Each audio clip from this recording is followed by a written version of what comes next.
Well, in fact, all of the paintings, all the works are titled after certain genre of music. You know, oh, okay. You know, the sort of heavy rock. You know, I don't know whether you noticed the titles. Would you tell us each title for the painting? Okay, this painting is called Bat Out of Hell. You must know Bat Out of Hell, one of the greatest album sort of songs. You know, Meatloaf. You know, sort of sold millions of records. And this painting is called Highway to Hell. Food by AC/DC. This painting is called Run to the Hills. By Iron Maiden. This one's slightly more obscure. It's called Holy Diver. Okay. By Ronnie James Dio or Black Sabbath. You know, Ronnie James Dio was part of Black Sabbath. So this one's called Jailbreak, which again could either be AC/DC or Thin Lizzy. Did a great track called Jailbreak, and this was called the Final Countdown by Europe. Yeah, when I was doing research for the work, I knew that it was something. It was going to be something to do with conflicts, you know, sort of war zones essentially. And I wanted it to be quite contemporary. I didn't want it to be, you know, I didn't want it to register as sort of World War I or, you know, Roman times or whatever. I wanted it to be very kind of contemporary. So I was looking at. I came across a clip on YouTube called Bat Out of Hell, and it depicts the bombing of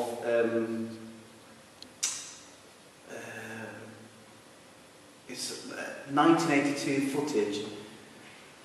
I think Syrian troops being attacked, and it shows this jet, you know, it's an airplane. In fact, we may have to sort of edit this because it looks really bad that I don't know my own. Yeah, but it was definitely 1982, and it was a video footage called 1982, and it's essentially your kind of archetypal kind of modern conflict zone in the Middle East.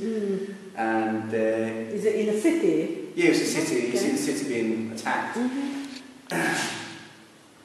I think sort of Palestinian troops leaving the area, and all this in the background of a Bat Out of Hell being played, you know.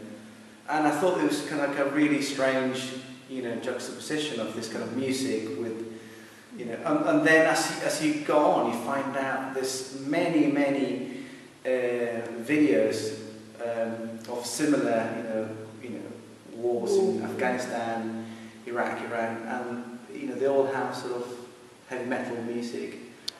And then I came across a film called Soundtrack to War, which was a documentary made by an Australian filmmaker, and he was exploring the way that troops now, the first generation, whereby the kind of virtual relationship to war, you know, that normally you only have through video games, etc., was now kind of this sort of hyper-real space, you know, where they go into combat, you know, with music coming into the tank. You know, they have like an MP3 system and they listen to their favourite tunes. Yes, before it wasn't like that. Absolutely, no. We didn't know what's happening over there. Just one pitch button rig. And now, so now we can see that it's this very kind of contentious technique and satellites and you know, you have an idea of what war is like, and then you actually see that it's this kind of strange thing where, you know, and then when you type in, you know, conflict zones, Afghanistan, every now and then games would come up, you know, like certain sort of, you know, Call of Duty or something, 3, you know. So you'd have footage of video games in between footage of real wars.